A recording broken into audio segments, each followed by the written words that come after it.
Chapter 25. While Moses was on Mount Sinai, the Lord said to him, "Give these instructions to the Israelites. When you have entered the land I am giving you as an inheritance, the land itself must observe a Sabbath to the Lord every 7th year. For 6 years you may plant your fields and prune your vineyards and harvest your crops. But during the 7th year the land will enjoy a Sabbath year of rest to the Lord. Do not plant your crops or prune your vineyards during that entire year. And don't store away the crops that grow naturally, or process the grapes that grow on your unpruned vines. The land is to have a year of total rest. But you, your male and female slaves, your hired servants, and any foreigners who live with you may eat the produce that grows naturally during the Sabbath year. And your livestock and the wild animals will also be allowed to eat of the land's bounty. In addition, you must count off 7 Sabbath years, 7 years times 7, adding up to 49 years in all. Then on the Day of Atonement of the 50th year, blow the trumpets loud and long throughout the land. This year will be set apart as holy, a time to proclaim release for all who live there. It will be a jubilee year for you, when each of you returns to the lands that belong to your ancestors and rejoins your clan. Yes, the 50th year will be a jubilee for you.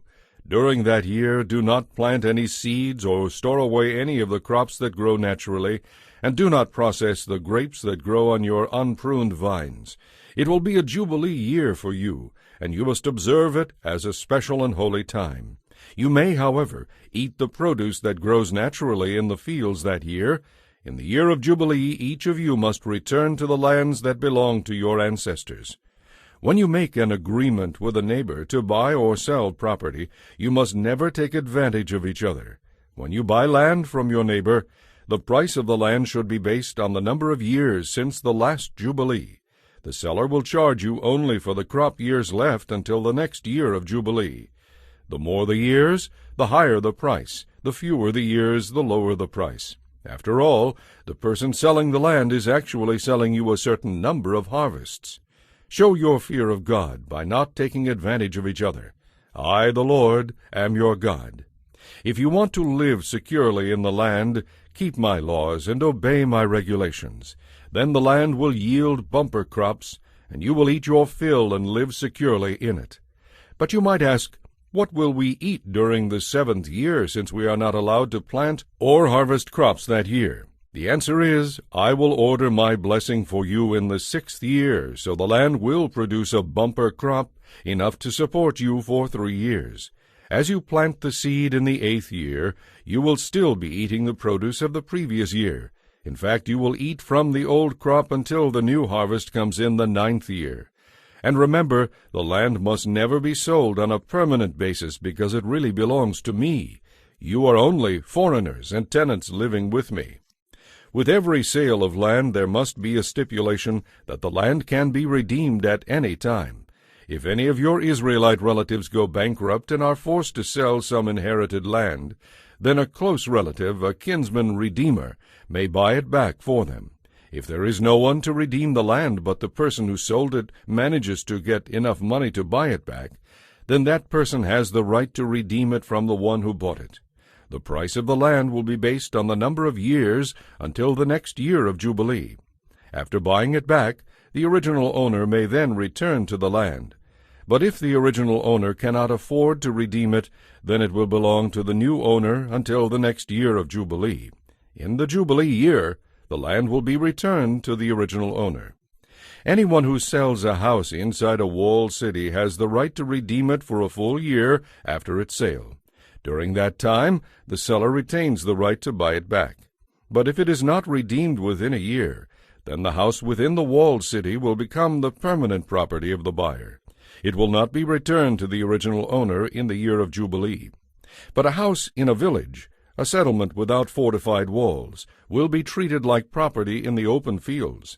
Such a house may be redeemed at any time, and must be returned to the original owner in the year of Jubilee. The Levites always have the right to redeem any house they have sold within the cities belonging to them. And any property that can be redeemed by the Levites, all houses within the Levitical cities, must be returned in the year of Jubilee. After all, the cities reserved for the Levites are the only property they own in all Israel. The strip of pasture land around each of the Levitical cities may never be sold. It is their permanent ancestral property. If any of your Israelite relatives fall into poverty and cannot support themselves, support them as you would a resident foreigner, and allow them to live with you. Do not demand an advance or charge interest on the money you lend them.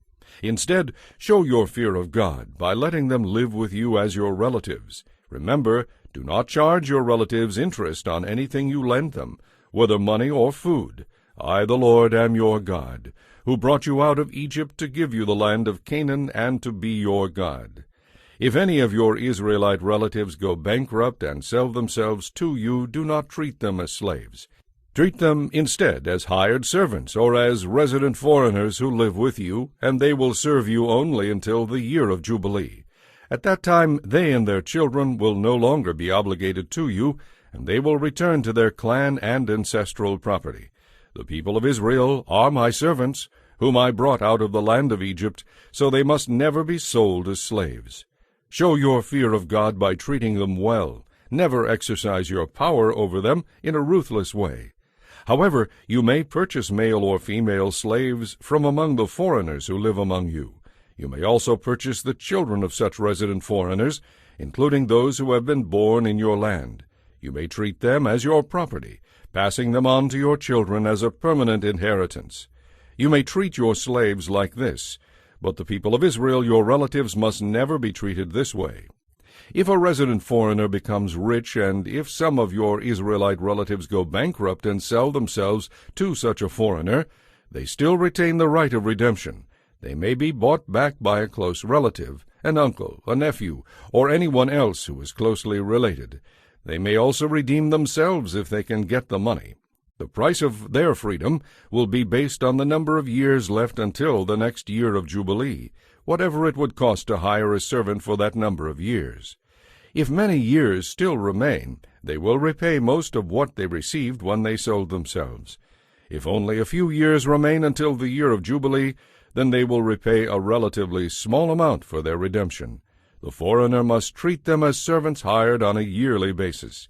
You must not allow a resident foreigner to treat any of your Israelite relatives ruthlessly. If any Israelites have not been redeemed by the time the year of Jubilee arrives, then they and their children must be set free at that time.